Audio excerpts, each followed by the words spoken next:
bear cub, dangling from a theater stage curtain. High above, what this baby did was shocking. Let us know where you're watching from. If you love my content, consider supporting it with a super thanks. Also, don't forget to like and subscribe. It'll help us to remain in touch with amazing people like you. The old Riverside Theater had seen better days. Paint peeled from its brick walls like autumn leaves, and the wooden floors creaked with every step. But tonight, something magical was supposed to happen. The community theater group had planned their annual charity show, and families from all over town had gathered in the dusty seats. Maya Chen sat in the third row, bouncing her 18-month-old daughter Lily on her knee.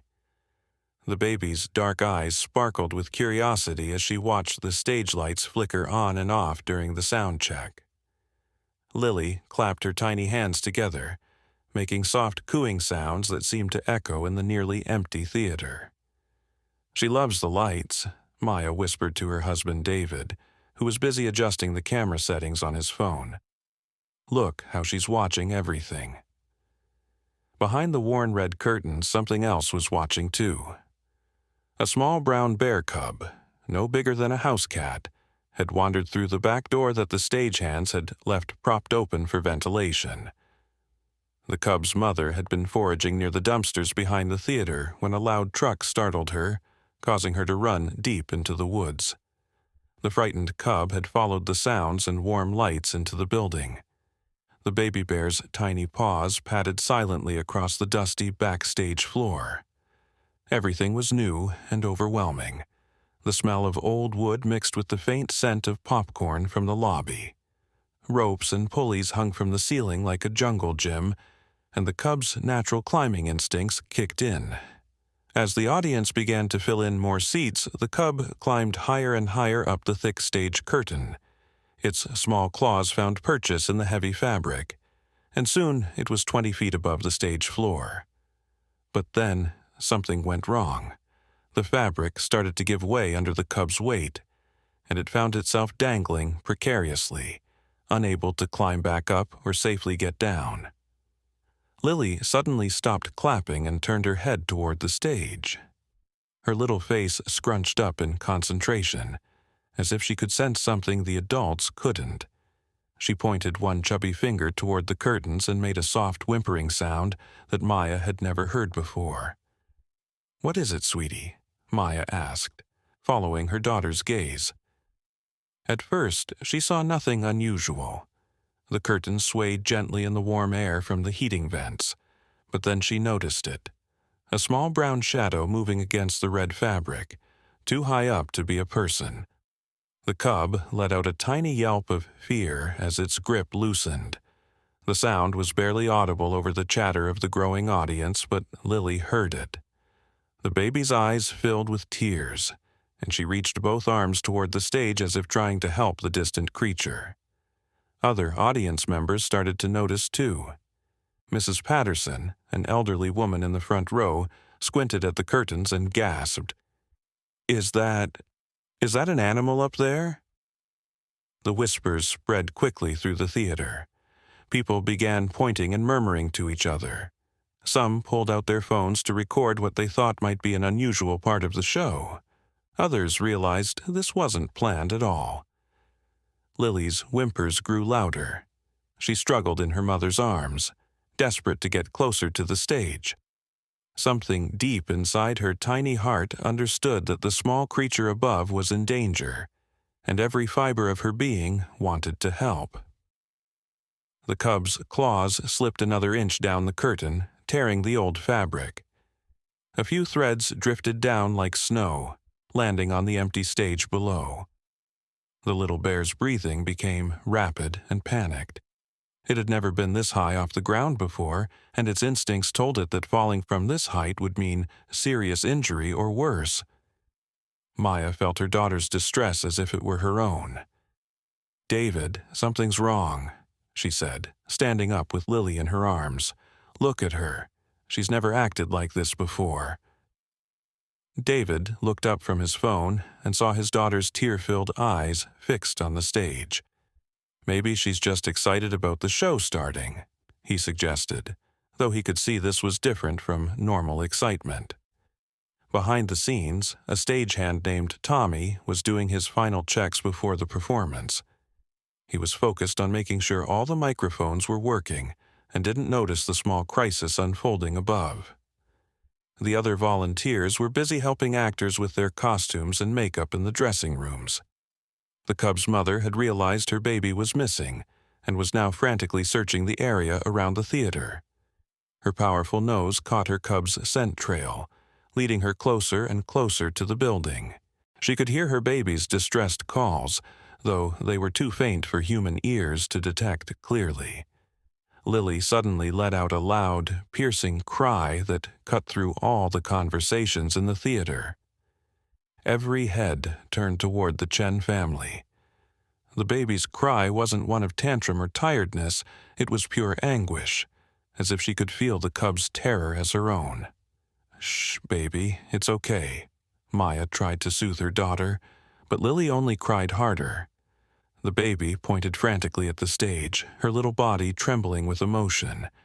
An older man sitting nearby looked more carefully at where the child was pointing. "My God," he breathed. "There really is something up there. It looks like a bear cub." The realization hit the audience like a wave. This wasn't part of the show. There was a real, wild animal trapped high above the stage, and somehow, the youngest member of their community had been the first to truly understand its plight. The theater erupted into chaos. Some people jumped from their seats ready to flee. Others pulled out their phones, not to record anymore, but to call for help. A few brave souls moved closer to the stage, trying to figure out how to help the stranded cub. But Lily's reaction was different from everyone else's. As the adults around her panicked and shouted, the baby grew strangely calm. Her tears stopped flowing, and she stopped struggling in her mother's arms. Instead, she began making soft, rhythmic sounds, almost like humming but not quite. The sounds were unlike anything Maya had ever heard her daughter make before. "David, listen to her," Maya whispered, her voice filled with wonder and confusion. "What is she doing?" The baby's strange humming seemed to carry across the theater, somehow cutting through all the noise and commotion. Up on the curtain, the terrified cub stopped its frantic movements. Its little head turned downward, as if searching for the source of those soothing sounds. Dr. Sarah Kim, a veterinarian who had come to watch her nephew perform in the show, pushed through the crowd toward the stage. She was the first person with any real knowledge of wild animals to assess the situation. "Everyone needs to stay calm," she called out in a voice that commanded attention. "Sudden movements or loud noises will only make the animal more frightened." But even as Dr. Kim spoke, she noticed something extraordinary happening. The bear cub, which should have been in a complete panic, was actually settling down. Its rapid breathing was slowing, and it had stopped trying to claw its way back up the curtain. Instead, it seemed to be listening to something.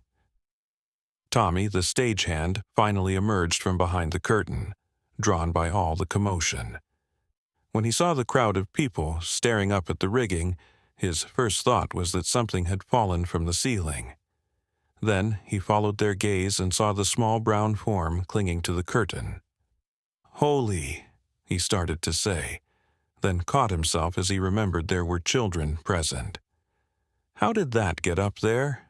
Dr. Kim was already thinking through solutions. "We need to get a ladder, or maybe some kind of net to catch it if it falls. Does anyone have experience with wildlife rescue?" An old man named Frank stepped forward from the back of the theater. He had worked for the Forest Service for 30 years before retiring. "I've dealt with plenty of bears," he said, "but never one this young, and never in a situation like this." As the adults discussed rescue plans, Lily continued her strange humming. The sound seemed to come from somewhere deep inside her, instinctual and ancient. Maya found herself remembering stories her grandmother used to tell about how babies could communicate with animals in ways that adults had forgotten. The cub began to make its own sounds in response, tiny chirping noises that bear cubs use to communicate with their mothers. The conversation between the human baby and the bear cub was unlike anything anyone in that theater had ever witnessed. Are they talking to each other?" asked Mrs. Patterson, her voice barely above a whisper. Dr. Kim paused in her rescue, planning to observe what was happening. As a scientist, she knew she should dismiss such ideas as foolish, but what she was seeing challenged everything she thought she knew about interspecies communication. Meanwhile, outside the theater, the mother bear had traced her cub's scent to the building. She circled the structure, growing more agitated by the minute. The scent trail led to the back door, but the increasing human activity around the theater made her hesitant to approach directly. Bears typically avoided human contact, especially in populated areas. But this mother bear was facing every parent's worst nightmare. Her child was in danger, and all her instincts screamed at her to act. She could hear her cub's calls from inside the building, and she could sense its fear and confusion. Back inside, Lily suddenly stopped humming and pointed again toward the curtain. This time, her gesture was different, more urgent, more specific. She wasn't just pointing at the cub anymore. She was pointing toward something else. Maya followed her daughter's gaze and gasped, "David, look, the curtain is starting to tear more." Everyone could see it now. The old fabric, never meant to support the weight of a climbing animal, was developing a long rip that ran vertically down from where the cub clung. With each small movement the frightened animal made, the tear grew longer. Frank calculated quickly in his head. At the rate that fabric is tearing, we've got maybe 10 minutes before it gives way completely. Dr. Kim felt her heart rate spike. 10 minutes wasn't enough time to get proper wildlife rescue equipment. They would have to improvise, and fast. Tommy ran backstage and returned with a large canvas drop cloth that the theater used for painting sets. "This is the biggest thing I could find," he panted, "but I don't know if it's strong enough." Several volunteers grabbed the edges of the canvas, holding it below the dangling cub like firefighters with a safety net. But the cub was still 20 feet up, and the canvas wasn't nearly large enough to guarantee a safe landing. Lily watched all of this activity with intense focus. Her dark eyes seemed to take in every detail, as if she was analyzing the situation with the wisdom of someone much older. Then she did something that shocked everyone in the theater. She began to cry again, but these weren't tears of distress. These were different tears, purposeful, almost ceremonial. As she cried, she reached both arms toward the cub and began making a new sound. This wasn't humming anymore. It was a sort of melodic wailing that seemed to come from her very soul. The effect on the bear cub was immediate and dramatic. The little animal stopped moving entirely and looked down at the baby with what could only be described as recognition. Its own cries changed too, becoming softer, more trusting. "I've never seen anything like this," Dr. Kim murmured to Frank. "It's as if they're having a conversation." Frank nodded grimly. "In 30 years of working with wildlife, I've seen some unusual animal behavior, but this is something else entirely." As if responding to some signal that only they could understand, the cub began to move again. But instead of clawing desperately at the curtain, it started to position itself differently. It seemed to be preparing for something. Maya felt her daughter tense in her arms. "She's trying to tell us something," Maya said urgently. I think she knows what's going to happen next." The baby's melodic wailing grew stronger, and impossibly the sound seemed to give everyone in the theater a sense of calm and purpose. People stopped panicking and started working together more efficiently. The canvas holders positioned themselves better. Dr. Kim found herself moving with confidence she hadn't felt moments before. And then, just as the curtain fabric began its final tear, something extraordinary happened. The back door of the theater burst open, and a massive shape filled the doorway. The mother bear had overcome her fear of humans. Her cub's distress calls, combined with something else, some indefinable pull she felt toward the sounds coming from inside the building, had driven her to action. The audience gasped and several people screamed, but Lily's reaction was completely different. The baby looked toward the door and smiled through her tears, as if she had been expecting this moment all along.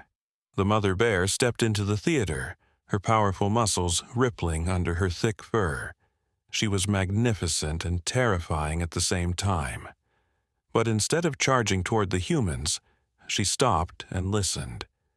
Her intelligent eyes scanned the room until they found the source of those haunting sounds that had drawn her inside.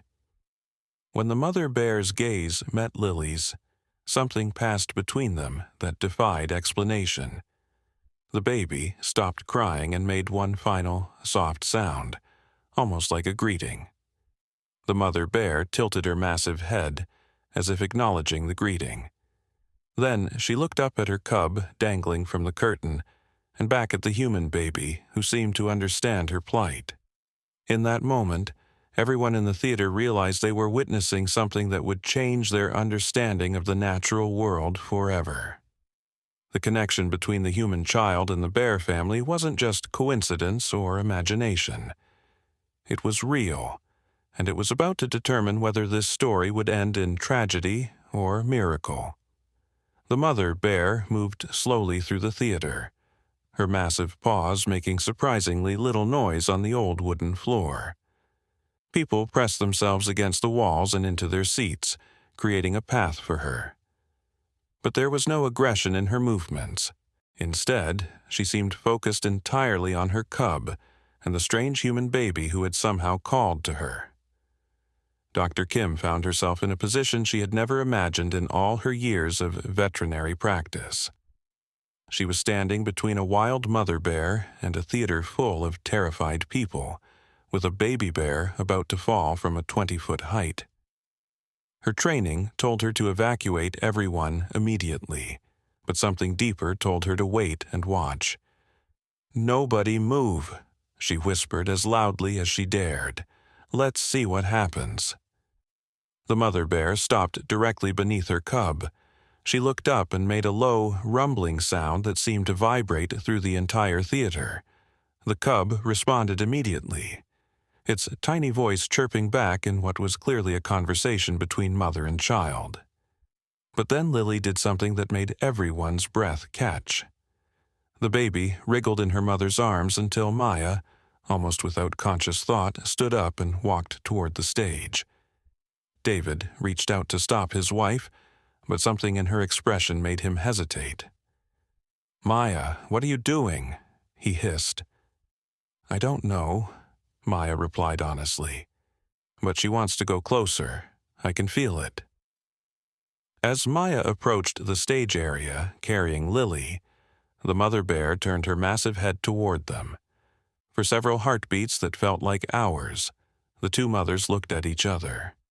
The bear's dark eyes held an intelligence that was almost human, and Maya saw something there that she recognized, the desperate love of a parent for their child.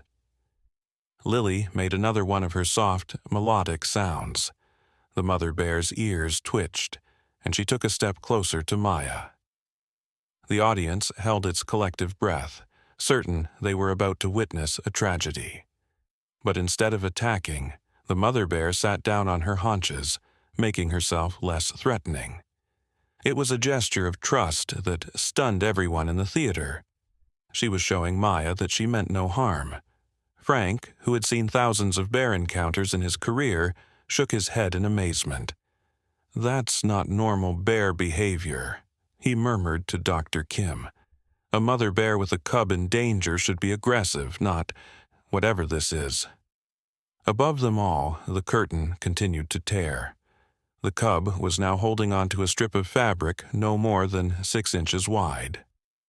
Physics and time were working against them, and everyone knew that the improvised rescue attempt was about to become a desperate race against gravity. Tommy had positioned himself with the canvas drop cloth, and several other volunteers had joined him. But even with their makeshift safety net, a fall from that height could seriously injure the small cub. Then Lily did something that no one expected. She looked directly at her mother and made a sound that Maya had never heard before. An urgent, almost demanding cry. It was clear that the baby wanted something specific. She wants down, Maya realized. She wants to get down on the ground. Maya, no, David said, finally finding his voice. You can't put her down near a wild bear. But Maya found herself kneeling and setting Lily on the floor anyway. The baby immediately began crawling toward the mother bear with the determination of someone on an important mission. The theater erupted in gasps and cries of alarm. Several people started to rush forward to grab the baby, but Dr. Kim held up her hand to stop them.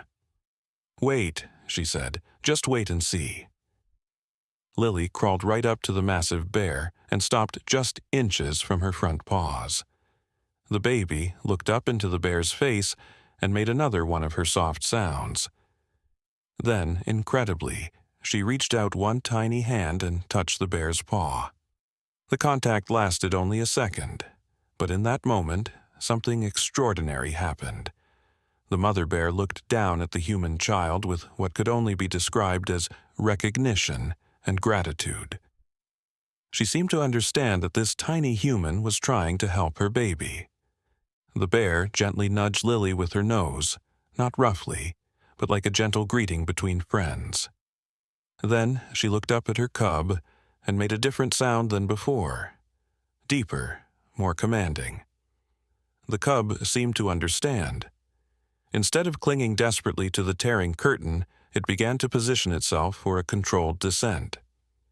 It was still 20 feet up, but now it seemed to have a plan.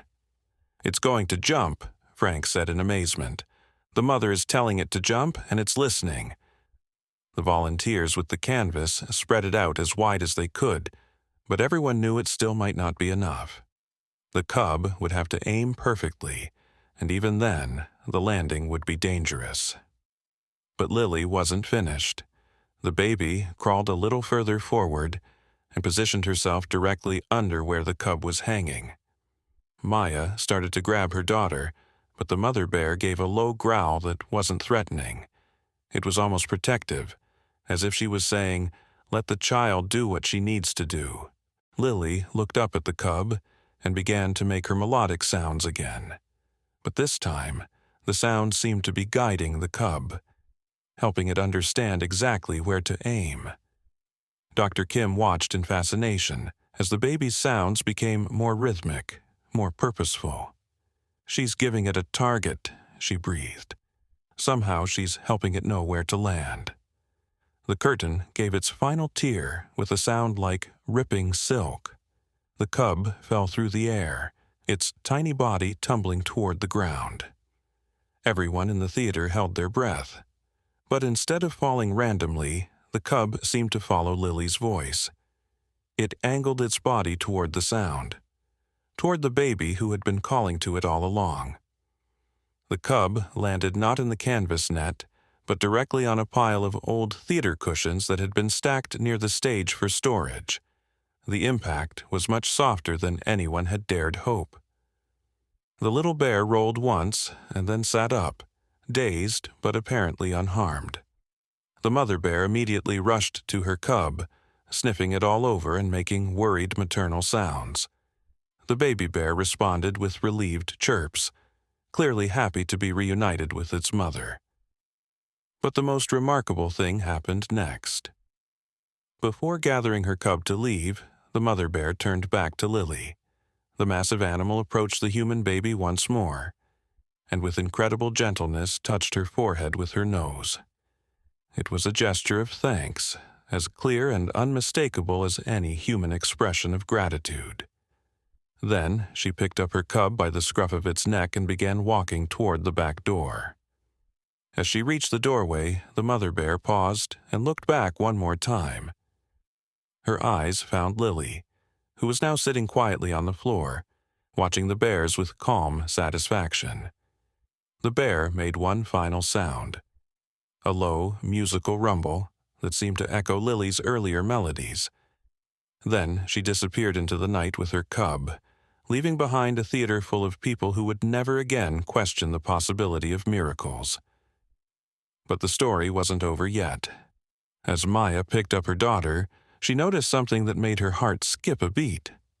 Lily's eyes had changed. They still held their usual warmth and innocence. But now there was something else there too, a depth of understanding that seemed far too old for her young age. "Did you see that?" Maya whispered to David. "Did you see what just happened?" David nodded, too amazed to speak. He had recorded parts of the encounter on his phone, but he knew that no video could capture the true magic of what they had witnessed. As the audience began to move and talk again, processing what they had seen, Dr. Kim approached the Chen family. "I need to ask you something," she said to Maya. "Has your daughter ever shown any unusual behavior around animals before?" Maya thought about it. "She's always been gentle with animals," she said slowly. "But nothing like this. This was different." "Different how?" Dr. Kim pressed. "It was like she knew exactly what to do," Maya replied. "Like she understood something the rest of us couldn't see." Frank joined their conversation. "In all my years working with wildlife, I've heard stories about people who have special connections with animals. Native American tribes have legends about children who are born with the ability to speak to the animal world. But I never thought I'd see it with my own eyes." Dr. Kim nodded thoughtfully. "There's a lot we don't understand about animal communication and instinct. What your daughter did tonight, it challenges everything we think we know about the barriers between species." As they talked, other audience members began to gather around the Chen family. Everyone wanted to understand what they had witnessed, but more than that, they wanted to be close to the baby who had somehow made the impossible happen. Mrs. Patterson, the elderly woman from the front row, approached with tears in her eyes. "That baby of yours," she said to Maya, "she's special. What she did tonight, it was like watching an angel at work." Word of the incident began to spread beyond the theater. People who had been there started calling friends and family, trying to explain what they had seen. Social media posts began appearing, though the videos and photos could only capture fragments of the experience. But for those who had been in the theater that night, no explanation was needed. They had seen a connection that transcended the normal boundaries of the natural world. They had watched a human baby communicate with wild bears in a way that saved a life and brought two families together across the species barrier. As the theater began to empty, Maya held Lily close and wondered what this meant for their future. Her daughter had revealed an ability that was beyond anything she had imagined possible. What other surprises might be waiting as Lily grew older? The baby herself seemed content and sleepy now, as if the evening's events had taken all her energy. But as Maya carried her toward the exit, Lily looked back toward the stage one more time and made a soft sound, almost like she was saying goodbye to something only she could see. Outside in the parking lot, people lingered, reluctant to leave and return to their ordinary lives after witnessing something so extraordinary. They formed small groups, sharing their perspectives on what had happened and trying to make sense of it all. David finally looked at the video he had recorded on his phone. The footage showed the basic events: the cub falling, the mother bear's arrival, Lily's strange behavior. But it couldn't capture the emotional weight of the moment, or the obvious communication that had taken place between the baby and the bears. "No one's going to believe this," he said to Maya. "The people who were here tonight will believe it," Maya replied. And maybe that's enough. As they drove home through the quiet streets, Maya found herself thinking about her grandmother's old stories. Stories about children who could talk to animals, about connections between humans and nature that modern society had forgotten. She had always thought they were just fairy tales, but now she wondered if there was more truth in them than she had realized. Lily slept peacefully in her car seat, her small face relaxed and innocent. But Maya knew that after tonight, nothing would ever be quite the same. Her daughter had shown abilities that couldn't be explained by science or logic. The question now was what would happen next, and how they would handle having a child who seemed to bridge the gap between the human and animal worlds. The mystery of Lily's gift was just beginning to unfold, and Maya had the feeling that tonight's events were only the first chapter in a much larger story. The next morning brought an unexpected visitor to the Chen household. Maya was feeding Lily breakfast when the doorbell rang.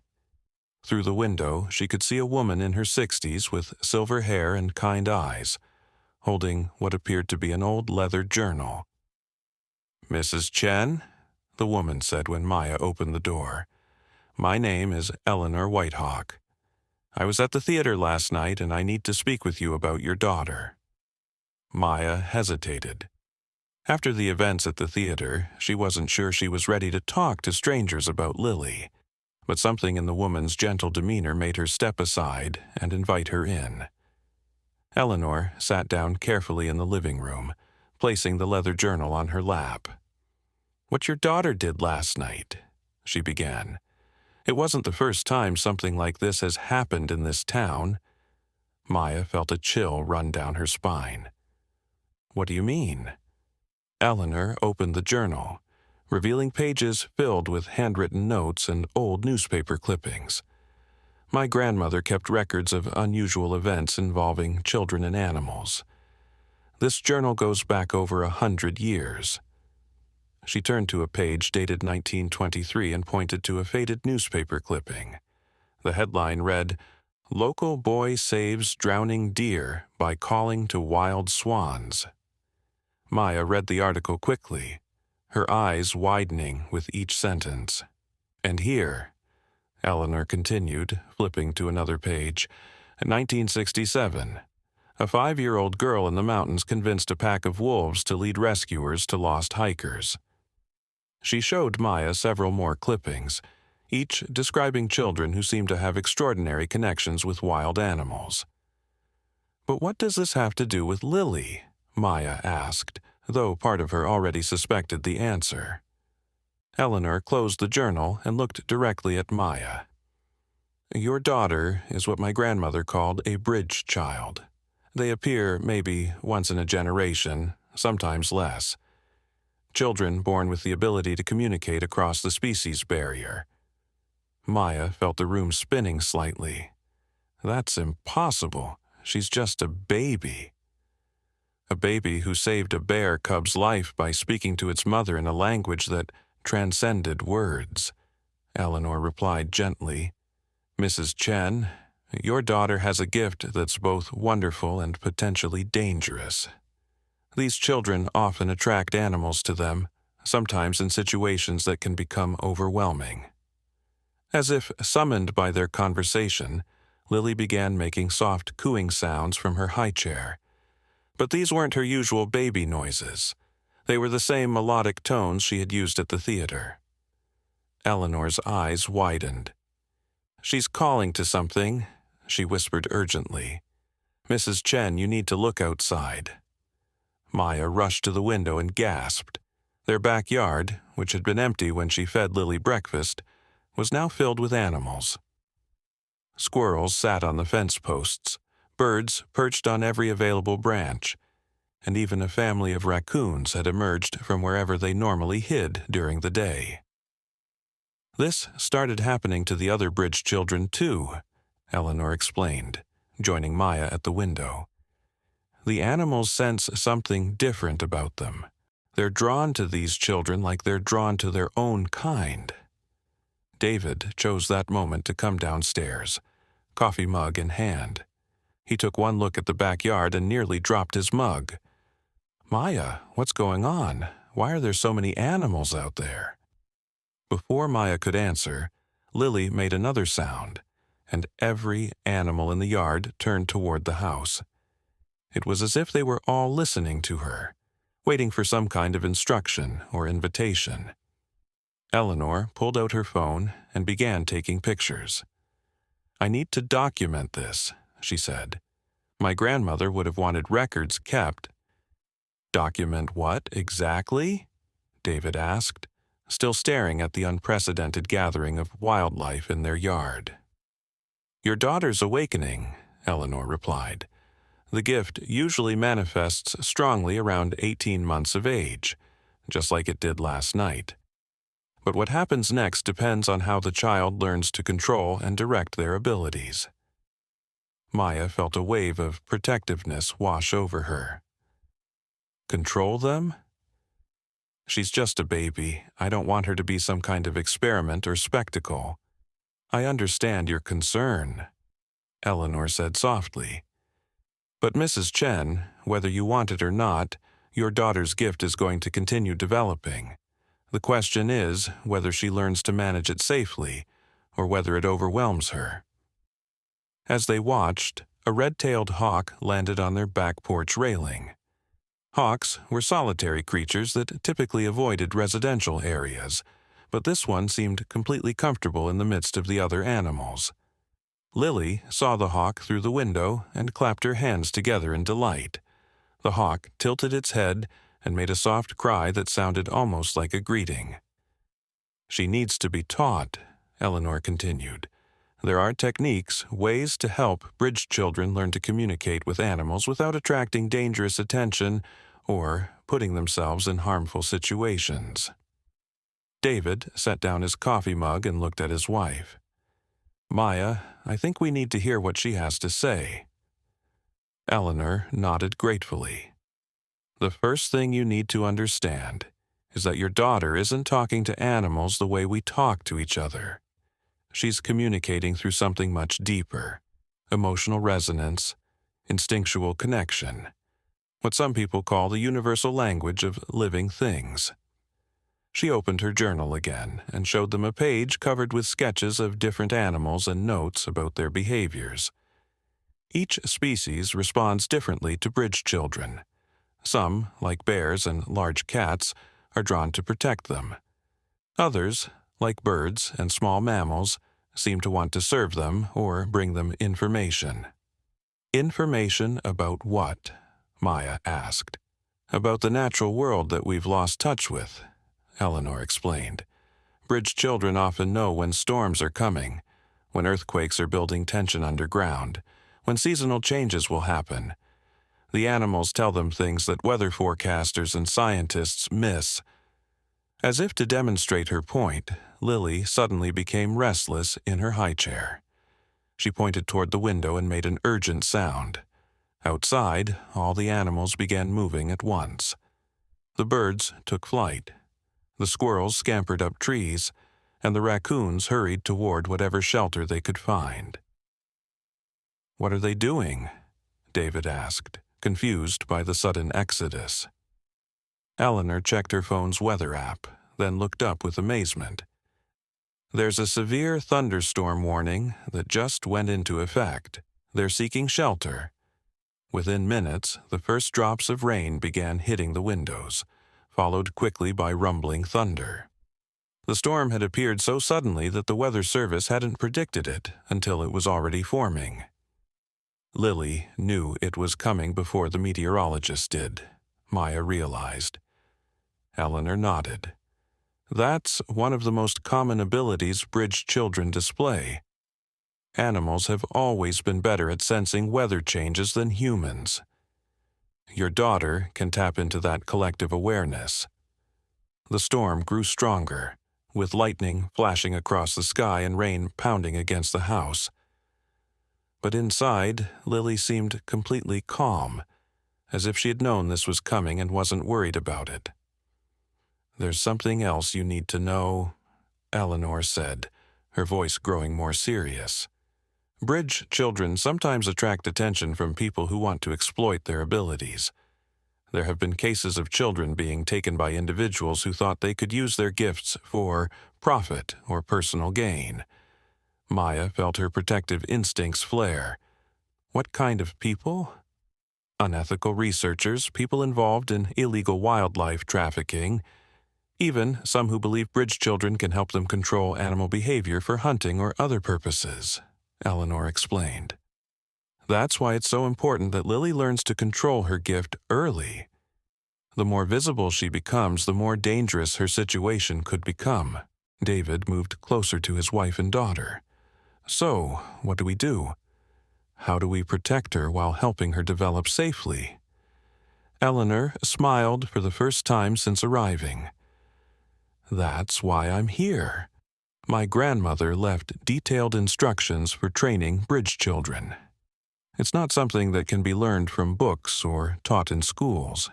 It requires hands-on experience with someone who understands the gift. She pulled out a small wooden flute from her purse.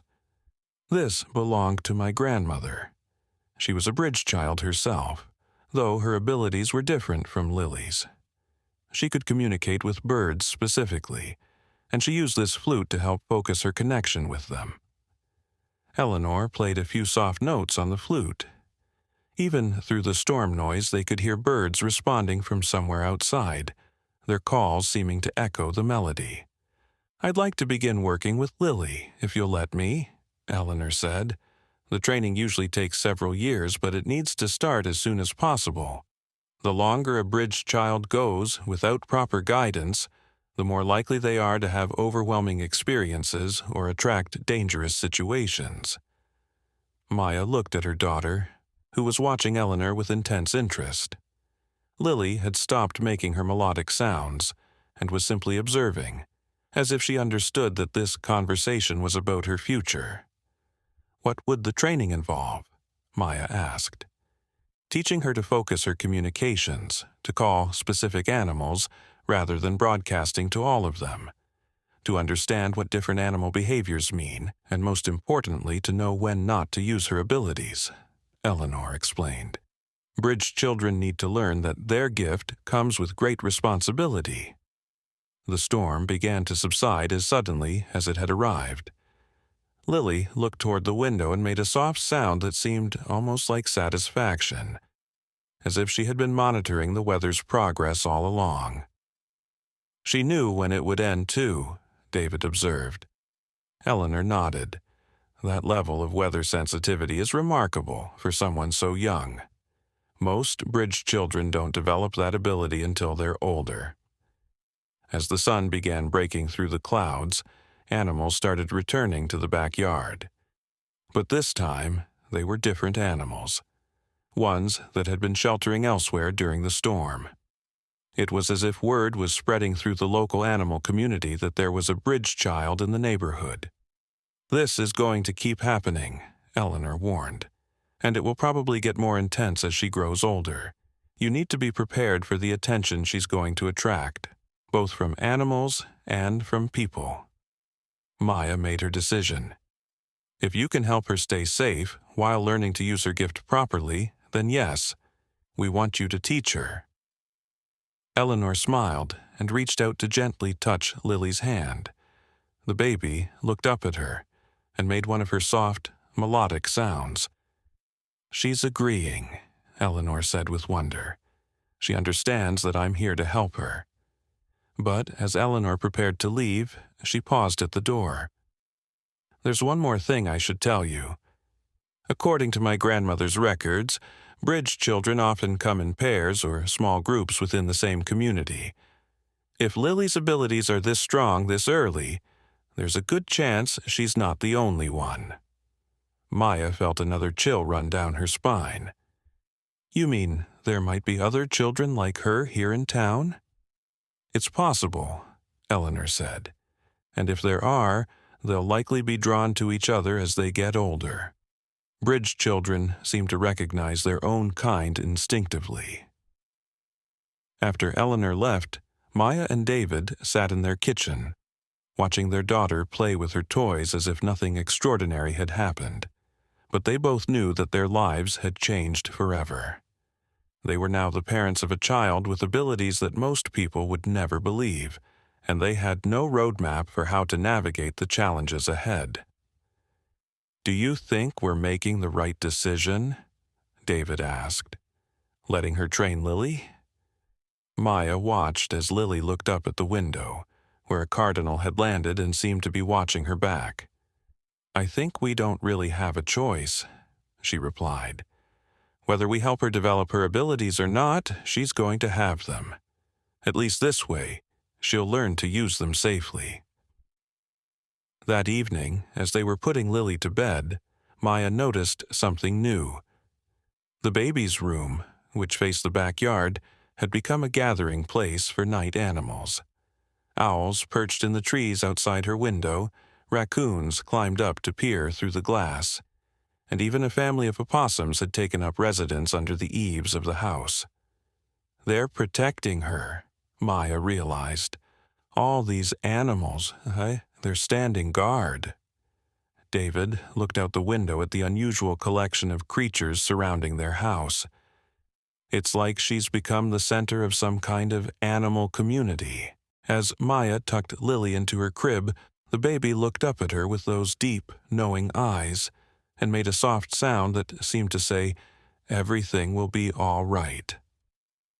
Outside, the guardian animals settled in for the night, creating a protective circle around the house where the bridge child slept. But neither Maya nor David noticed the figure watching their house from across the street. Dr. Marcus Henley had heard about the incident at the theater, and as a researcher who specialized in unusual psychological phenomena, he was very interested in meeting the child who had supposedly communicated with wild bears.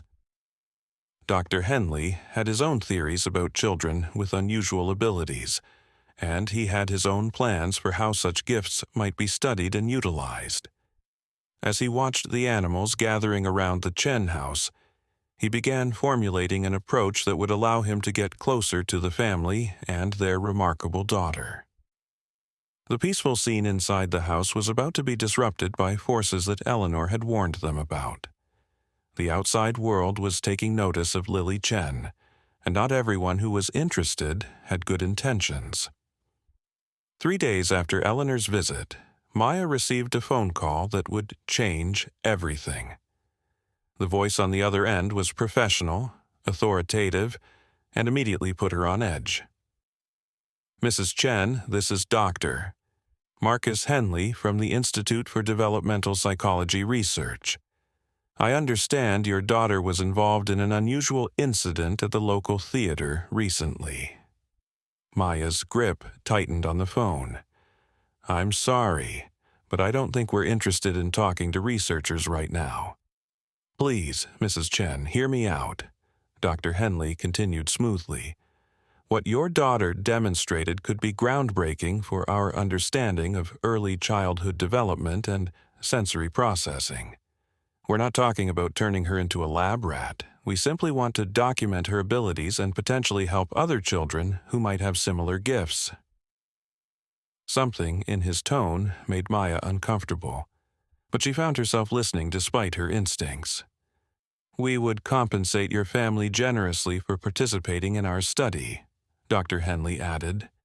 "And we have facilities that could provide your daughter with the best possible care while we learn from her unique abilities." "Facilities?" Maya's voice sharpened. "Doctor?" "Henley, my daughter is 18 months old. She's not going anywhere." "Of course not permanently," Dr. Henley backtracked quickly. "Just for some observation sessions. A few hours at a time, maybe overnight stays once she's more comfortable with our team." Maya ended the call abruptly, but the damage was done. Dr. Henley now knew that the family was aware of their daughter's abilities, and he had confirmed that they were protective of her. That meant he would need to take a more subtle approach. That evening, Eleanor arrived for Lily's first formal training session. She brought with her a collection of items that looked like they belonged in a museum: carved wooden animals, stone figurines, and what appeared to be some kind of ancient musical instrument. These are teaching tools that have been passed down through generations of bridge child mentors, Eleanor explained, arranging the items on the coffee table. Each one is designed to help focus communication with specific types of animals. Lily crawled over to the collection and immediately reached for a small carved owl. The moment her tiny fingers touched the wooden figure, every owl in the neighborhood began calling at once. The sound was so loud and coordinated that neighbors started coming out of their houses to see what was happening. "That's exactly what I was hoping to see," Eleanor said with satisfaction. "She has natural resonance with the owl energy. It's going to be very useful." "Useful for what?" David asked, looking out the window at the growing crowd of concerned neighbors. "Owls are the messengers of the animal kingdom," Eleanor explained. "They can carry information across vast distances and coordinate responses between different animal communities. If Lily develops a strong connection with owls, she'll be able to communicate with animals far beyond her immediate area." The owl calls gradually subsided, but Maya noticed that several of the large birds had taken up permanent perches in the trees around their house. It was as if they were establishing a communication network with Lily at the center. "Eleanor," Maya said carefully, "we had a phone call today from a researcher who wants to study Lily. How did he even know about her abilities?" Eleanor's expression darkened. "What was his name?" "Dr. Marcus Henley. He said he was from some institute for developmental psychology." "I know that name," Eleanor said grimly. "He's been tracking down children with unusual abilities for years. My grandmother's journal mentions him. He's been around much longer than should be possible for someone who appears to be in his 40s. David frowned. "What do you mean, longer than should be possible?" Eleanor opened her journal to a page near the back. "There are references to a Dr. M. Henley going back to the 1970s. Either it's a family name passed down through generations, or—" She trailed off, looking troubled. "Or what?" Maya pressed. "Or he's found ways to extend his life by studying bridge children and their abilities," Eleanor said quietly. "There are theories that prolonged exposure to the kind of energy these children generate can have unusual effects on people." The temperature in the room seemed to drop several degrees. Lily, who had been playing contentedly with the carved owl, suddenly looked toward the front window and made a sound that was unlike any they had heard from her before. It was sharp, almost like a warning cry. Eleanor immediately moved to the window and peered through the curtains. "There's a man across the street taking pictures of your house," she said urgently. "Tall, thin, wearing a dark coat." Maya joined her at the window and saw the figure Eleanor was describing. Even from a distance, there was something unsettling about the way he stood perfectly still, his camera trained on their house. "That's got to be Dr. Henley," David said, moving to stand protectively near Lily. The moment David spoke the name, something extraordinary happened. Every animal that had been gathered around their house, the guardian owls, the squirrels, the raccoons, even some cats that had appeared from nowhere, suddenly became agitated. They began making noise all at once, creating such a cacophony that the mysterious photographer was forced to lower his camera and cover his ears. "The animals don't like him," Eleanor observed. "That's significant. Animals can sense things about people that we miss. If they're reacting this strongly to his presence, it means he represents a real threat." The man across the street seemed to realize he had been spotted. He quickly packed up his camera equipment and got into a dark sedan that had been parked nearby. But as he drove away, Maya noticed that he turned to look back at their house one more time, and something about his expression made her shiver. "We need to be more careful," Eleanor said, closing the curtains. If Dr. Henley is the same person my grandmother wrote about, then he's been perfecting his methods for decades. He won't give up easily. Over the next few days, Maya began to notice other unusual occurrences. Their phone rang at odd hours with no one on the other end. She spotted the same dark sedan parked in different locations around their neighborhood at various times. And most disturbing of all, some of the animals that had been protecting their house began to disappear. "They're being driven away," Eleanor explained when Maya called her about the missing animals. "Henley probably has methods for disrupting the natural connections that draw animals to bridge children. It's a way of isolating them, making them more vulnerable. But Lily seemed to be adapting to the threat in her own way. Her abilities were developing faster than Eleanor had expected. The baby began making different sounds for different types of communication, soft, melodic tones when she wanted to comfort an animal, sharper calls when she needed to get their attention quickly, and low, rumbling sounds that seemed to travel much farther than her normal voice. "She's developing a sophisticated communication system," Eleanor marveled during one of their training sessions. "Most bridge children take years to learn this level of nuanced interaction." It was during one of these sessions that they discovered Lily's most remarkable ability yet. Eleanor had brought a small injured sparrow that she had found in her yard, hoping to see if Lily could help calm the frightened bird.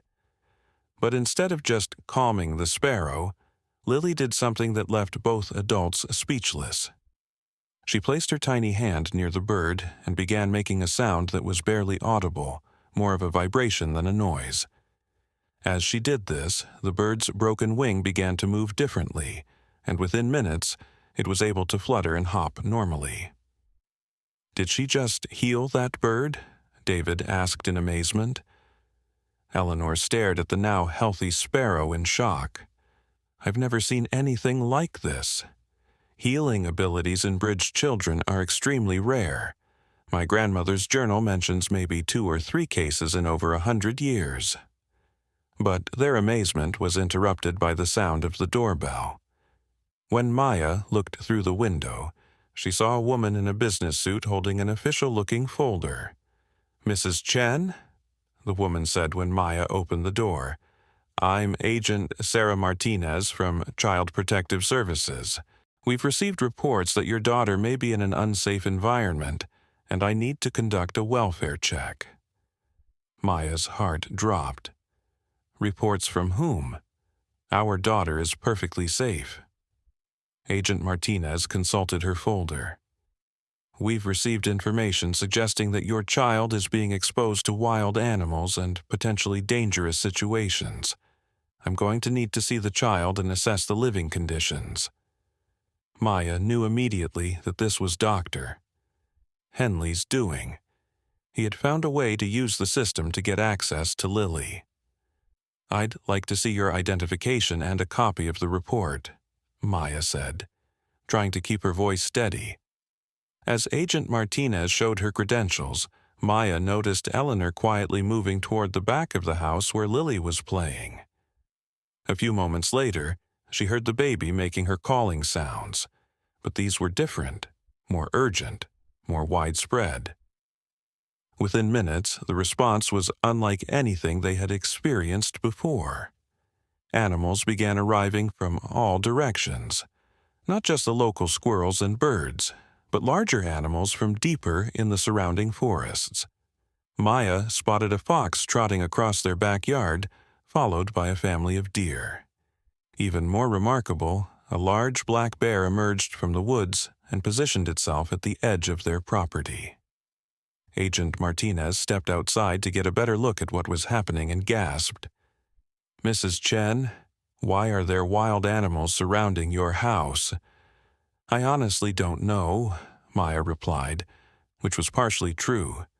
She understood that Lily was calling them, but she had no idea why the response was so dramatic. Eleanor appeared at Maya's side, still carrying Lily. "Agent Martinez," she said calmly, I think you should know that the report you received was filed by someone who has been stalking this family. Dr. Marcus Henley has been photographing their house and making threatening phone calls. Agent Martinez looked confused. I'm not familiar with that name. The report came through our normal channels. Which means Dr. Henley has contacts within the system, Eleanor realized. This is more serious than I thought. The situation was becoming increasingly surreal. The backyard and street were now filled with animals of all sizes, all seeming to wait for some signal from Lily. Neighbors had begun to gather, some taking pictures, others calling what they assumed were the appropriate authorities.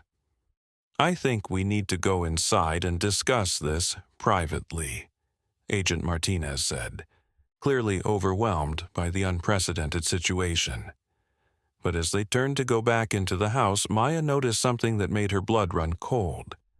The dark sedan was back, parked at the end of the street. And this time, Dr. Henley wasn't alone. There were two other figures in the car, and they appeared to be setting up some kind of equipment.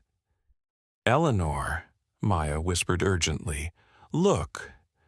Eleanor followed her gaze and immediately understood the danger. He's going to try to capture her reaction on film, probably to use as evidence that she's some kind of scientific anomaly that needs to be studied. Lily seemed to sense the threat as well. The baby looked directly at the car and made a sound that was deeper and more commanding than anything they had heard from her before. The response from the assembled animals was immediate and coordinated. Every bird in the area took flight at once, creating a massive, swirling cloud that obscured the view from the sedan. The larger animals began moving in formation, creating a protective barrier around the house. Most remarkably, the black bear that had been waiting at the edge of the property began walking directly toward Dr. Henley's car. "Oh my God," Agent Martinez breathed. "That bear is moving toward those people." The sedan's doors slammed shut, and Maya could see Dr. Henley frantically trying to start the engine. But the bear reached the car before he could drive away. Instead of attacking, the massive animal simply sat down next to the driver's door and stared at Dr. Henley through the window. The message was clear: leave and don't come back. After several tense minutes, Dr. Henley managed to start the car and drove away quickly, the bear watching until the vehicle was completely out of sight. Agent Martinez turned to Maya with wide eyes. "Mrs. Chen, I think I need to revise my assessment of this situation. It appears that your daughter isn't in danger from the animals. They're protecting her." Eleanor nodded. "Agent Martinez, what you've witnessed today is extremely rare and precious. This child has a gift that could benefit the entire world if it's nurtured properly. But there are people who want to exploit that gift for their own purposes." As the immediate crisis passed, the animals began to disperse, though many remained in the general area as if standing guard. Agent Martinez spent another hour interviewing Maya and Eleanor, and by the end of the conversation she had become an unexpected ally. "I'm going to file a report that the welfare check found no concerns," she told Maya as she prepared to leave. "But I'm also going to flag Dr. Henley's name in our system and make sure that any future reports from him or his associates are investigated more thoroughly." After Agent Martinez left, Maya, David, and Eleanor sat in their living room, processing what had just happened. Lily played quietly with her carved owl, seemingly unaware of the drama that had swirled around her. "This isn't going to end here," Eleanor said quietly. "Dr. Henley has been thwarted today, but men like him don't give up easily. He'll find other ways to try to get to Lily." David looked at his daughter, who chose that moment to look up at him and smile. "So, what do we do? We can't live under siege from a madman who wants to study our baby." Eleanor was quiet for a long moment, then opened her grandmother's journal to a page near the very back. "There might be another option," she said slowly. My grandmother wrote about a place, a sanctuary where bridge children and their families could go if they were ever in serious danger. What kind of sanctuary? Maya asked. A community of people who understand and protect children with unusual gifts, Eleanor explained. It's hidden, off the grid, somewhere in the mountains. My grandmother helped establish it back in the 1940s, after several bridge children were taken by people who wanted to exploit their abilities. Maya felt torn between hope and skepticism. Does this place really exist? Eleanor looked at Lily, who had crawled over and was now touching the journal with obvious interest. Your daughter seems to think it does, she said softly. And frankly, after what happened today, I think we need to seriously consider all our options. Outside, the guardian animals had settled into their protective positions for the night. But unknown to any of them, Dr. Henley hadn't given up. He was already formulating a new plan, one that would be much harder to defend against. He had made phone calls to colleagues who shared his interests, and by morning, the Chen family would be facing threats they couldn't have imagined. The battle for Lily's future was just beginning, and the stakes were higher than anyone realized. But fate had other plans for the Chen family, and those plans would unfold in the most unexpected way possible. The next morning dawned gray and misty, with an unusual stillness in the air that made Maya feel uneasy. As she prepared Lily's breakfast, she noticed that the guardian animals were behaving differently. Instead of their usual scattered positions around the property, they had formed a perfect circle around the house, all facing outward as if preparing for something significant. Eleanor arrived earlier than usual, carrying a backpack that looked packed for travel. We need to leave today, she said, without preamble.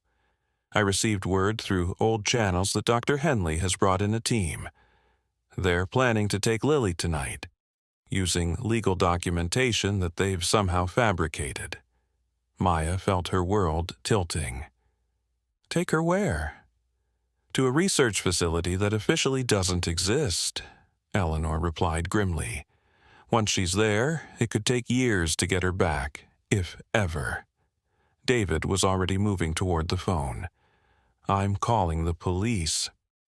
The police won't be able to help, Eleanor said sadly. The documentation they've created will look completely legitimate. They've done this before. But as the adults discussed their desperate situation, Lily was having her own conversation. She sat in her high chair making soft, complex sounds that seemed to carry much farther than her small voice should have been able to reach. Maya was the first to notice the response. Listen, she whispered. From the distance came answering calls, not just from the animals in their immediate area, but from creatures much farther away. The sounds were getting closer, and there were more of them than any of them had ever heard before. What is she doing? David asked in amazement. Eleanor consulted her grandmother's journal quickly, flipping through pages with increasing excitement. I think she's calling the Great Gathering, she breathed. The what? My grandmother wrote about it, but I never thought it was real. She said that in times of greatest need, a bridge child could call every animal within hundreds of miles to come to their aid. But it had never been documented, only mentioned in the oldest stories. The sounds outside were growing louder and more varied. Maya looked out the window and saw something that defied belief. Animals were streaming toward their house from every direction. Not just local wildlife, but creatures that had traveled from deep forests, distant mountains, and places far beyond their normal range. Bears emerged from the woods, not just one or two, but entire families. Deer moved in herds across their neighborhood. Flocks of birds darkened the sky. Even more exotic animals appeared. Mountain lions, wolves, eagles, and species that Maya didn't recognize. This is impossible, David whispered. Where are all these animals coming from? Eleanor was reading from her journal with tears in her eyes. According to this, the Great Gathering happens when the animal kingdom itself recognizes that a bridge child is in mortal danger. They come to protect not just the child, but the connection between all living things that the child represents. The entire neighborhood had become a wildlife preserve overnight. Maya could see neighbors peering from their windows in awe and terror. Some had called the authorities, but even the police cars that arrived seemed hesitant to approach the unprecedented gathering of wild animals.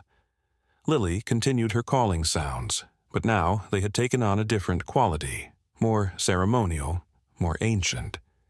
It was as if she was conducting some kind of ritual that connected her to every living creature for miles around. And then, something happened that would be talked about for generations. The mother bear from the theater incident appeared at their front door. Maya recognized her immediately, the same intelligent eyes, the same powerful presence, but this time she wasn't alone. Behind her walked the little cub that Lily had helped save, now grown larger and stronger. The mother bear looked directly through the window at Lily and made a sound that somehow conveyed gratitude, protection, and farewell all at once. The cub added its own small voice to the call. They're thanking her, Maya realized, tears streaming down her face. They remember what she did for them. But the most extraordinary moment was yet to come. As Dr. Henley's dark sedan appeared at the end of the street, followed by 2 large vans filled with his team, every animal in the Great Gathering turned toward the vehicles as one. The sight that greeted Dr. Henley was beyond anything he had prepared for. Hundreds of animals, from the smallest songbirds to the largest bears, stood between him and the Chen house in perfect formation. Their message was clear and unmistakable. You cannot pass. Dr. Henley got out of his car, his fabricated legal documents in hand, but he stopped dead when he saw the wall of wildlife protecting the house. For the first time in decades of pursuing bridge children, he was truly afraid. The mother bear stepped forward from the group and fixed Dr. Henley with a stare that made him back toward his vehicle. But she didn't advance threateningly. Instead, she simply sat down in the middle of the street and waited. One by one, every other animal in the gathering sat down as well. It was a peaceful protest, unlike anything the world had ever seen. They weren't being aggressive or dangerous. They were simply refusing to allow passage. Dr. Henley tried to radio his team, but every electronic device in the area had mysteriously stopped working. The energy generated by so many animals responding to Lily's call had created some kind of electromagnetic effect that rendered all technology useless. News crews began arriving, drawn by reports of the unprecedented animal gathering. But their cameras and equipment failed as soon as they got within a certain distance of the house.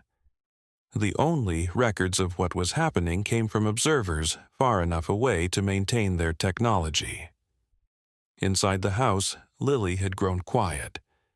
She looked around at her family and Eleanor with those deep, knowing eyes, and Maya could swear she saw wisdom there that belonged to someone much older. The baby made one final sound. Not a call this time, but something that sounded like a blessing or benediction. As her voice faded, something magical happened throughout the gathering. Every animal began to glow with a soft, warm light. It was barely visible at first, like the gentlest sunrise, but it grew stronger until the entire scene was bathed in golden radiance. The light seemed to emanate from the love and connection that flowed between Lily and every creature that had come to protect her. Dr. Henley and his team, witnessing this impossible sight, finally understood that they were dealing with something far beyond their ability to capture or control. This wasn't just a child with unusual abilities. This was a living symbol of the connection between all life on Earth. One by one, Dr. Henley's team members got back into their vehicles. The fabricated documents suddenly seemed meaningless in the face of such overwhelming natural power. As they drove away, each of them knew they would never speak of what they had witnessed, because no one would believe them. The golden light gradually faded, but its warmth lingered in the hearts of everyone who had been present. The animals began to disperse, but not in the chaotic way they had arrived. Instead, they left in a peaceful, organized manner, each species departing in its own ceremonial procession. The mother bear and her cub were among the last to leave.